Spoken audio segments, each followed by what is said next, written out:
in many cases, the origin is, for physiological ailments, psychological ailments, social ailments, the origin is simply emotional repression.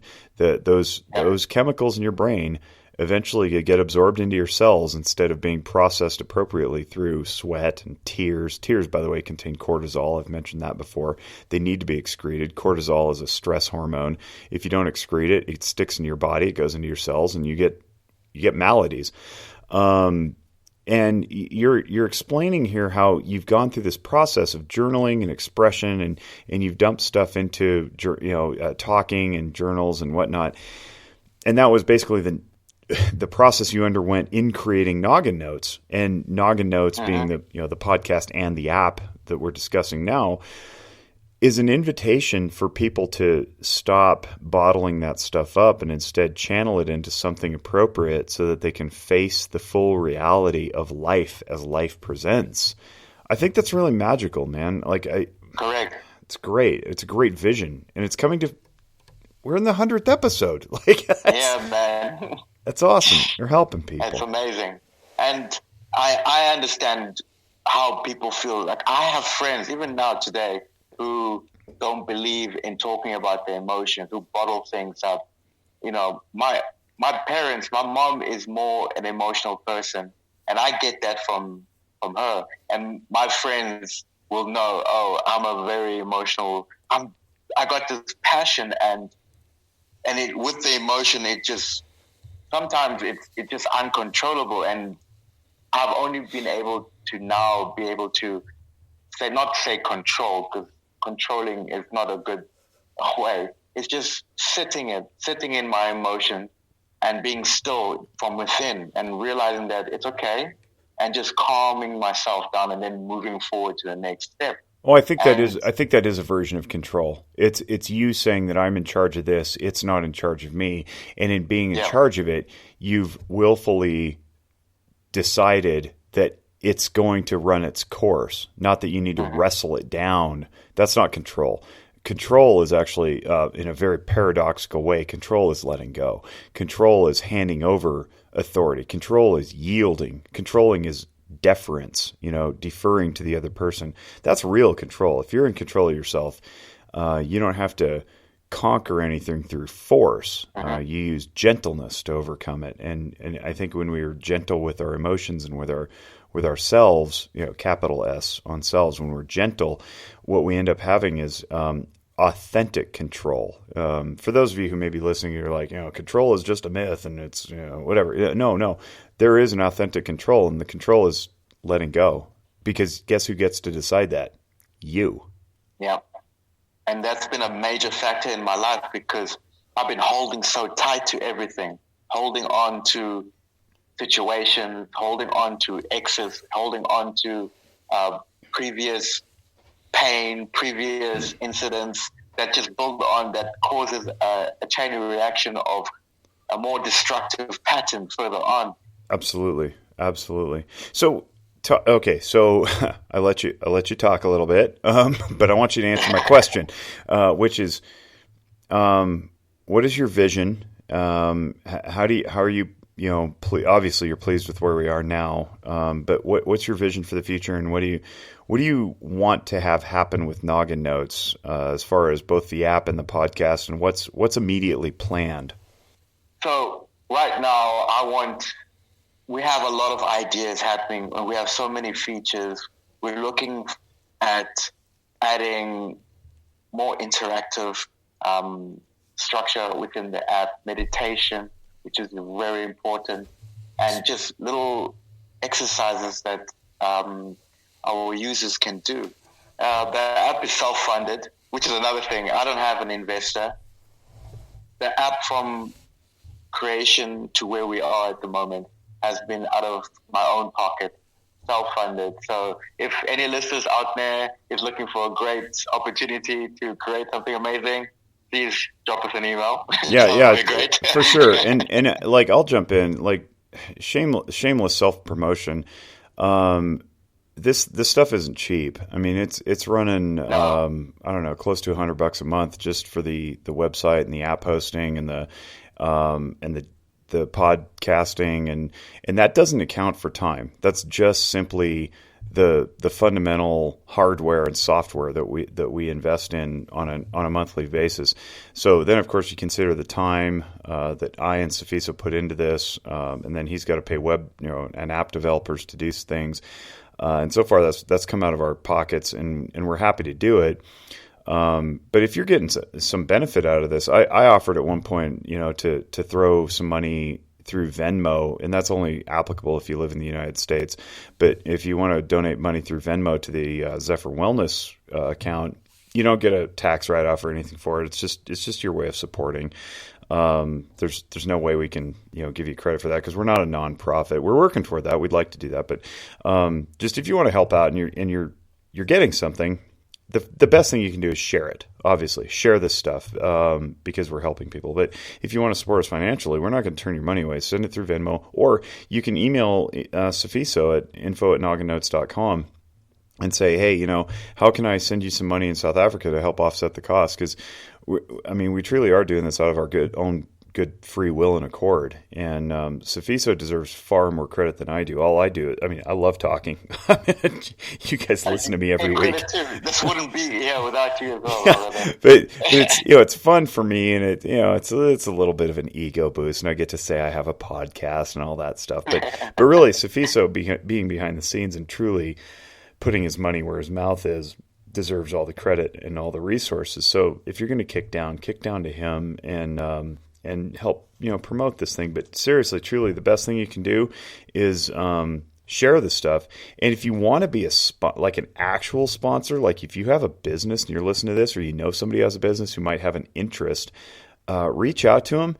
And I'll be happy to advertise them. Literally every week at the intro, I'm like, this podcast is sponsored by, and I don't know if we've gotten any money from Audible, but Audible is a sponsor so long as people go to the link and do their free trial. But if you know somebody who has a business and you want to sponsor this, I will talk you to death and give you some promotion. If you throw some money, I think that's usually how sponsorships work. So anyway, off my soapbox, because I'm protective of you and I love you to pieces. So I want people to know that. Appreciate it, my man. So yes, so I think we have the same vision, man. And for Noggin Notes, I wanted to be able to. People are already putting their thoughts on Instagram, on Facebook statuses, and I want you, the listener, to grab your Noggin Notes app and really dig deep into your thoughts and not just put out thoughts that are on the surface. Really look deep inside and see, by using Noggin Notes, where are these emotions coming from and how are you dealing with them. And I want Noggin Notes to be that first step towards a better mental well-being. And even if it could be that first step to getting you to actually talk to somebody physically, going to see a therapist, or speaking to your partner and really opening up to them about certain things that have been worrying you, and really having a clearer view of those emotions and thoughts. One of my biggest dreams is that one day my kids or grandkids can talk about their emotions, can be free to go to a doctor without having an issue. And they can say, Granddad or Dad was one of the few who threw that first pebble, that started the ripple that caused what we have today, and that's beautiful. That causes goosebumps.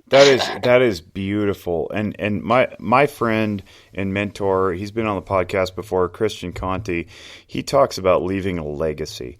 He wants to leave a legacy, and I think that's awesome. And I'm not going to steal that from him. He's probably not the first person to come up with it. He won't be the last, but like that's his, and I cherish that. And I want him to, to be given credit for the idea of leaving a legacy. But that's what you're talking about is, what legacy are you going to leave where people can look back and say, my dad or my grandfather did this thing? And I truly believe in my heart of hearts that the thing that we're doing is helping people heal.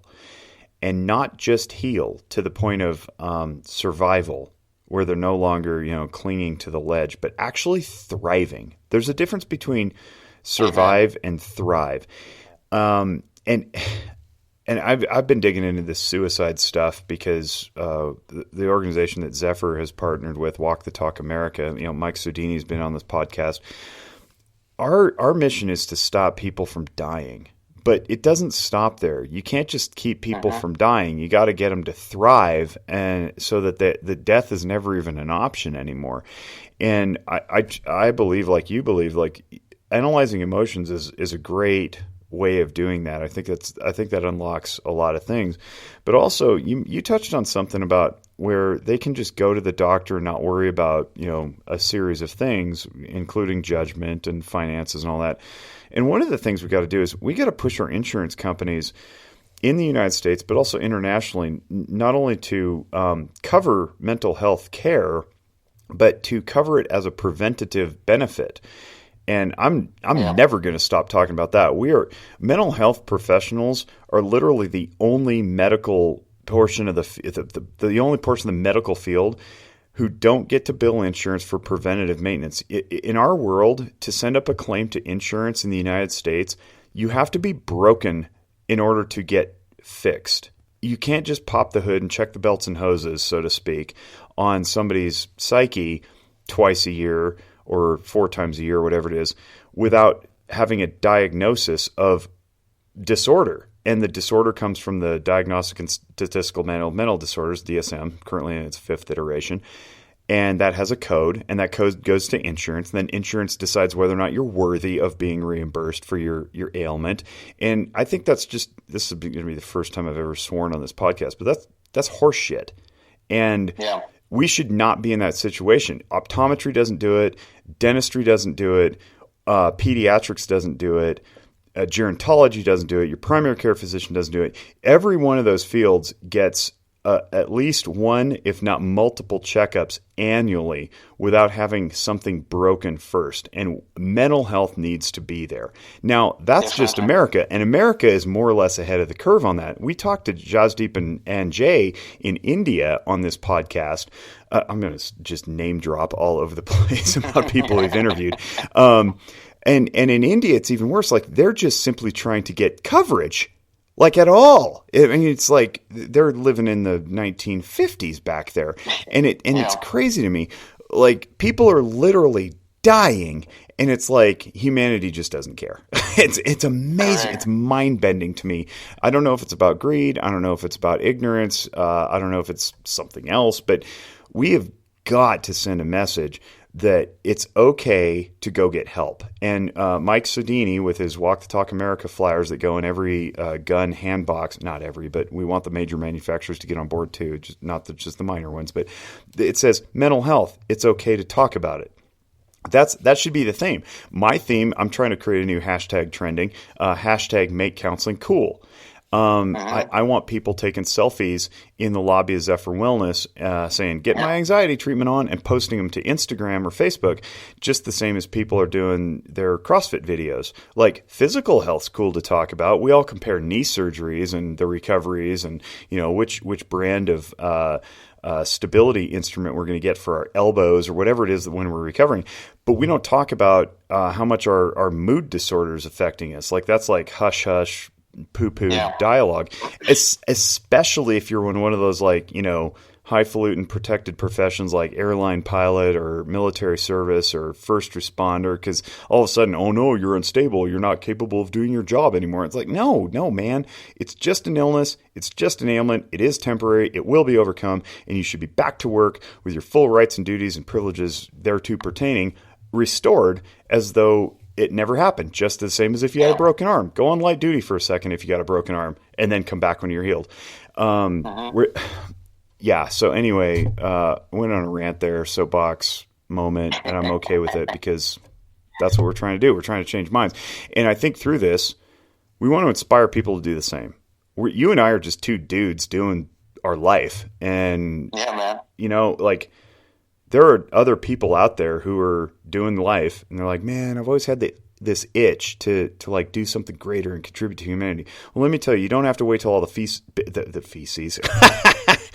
You don't have to wait till all the pieces fall in place to make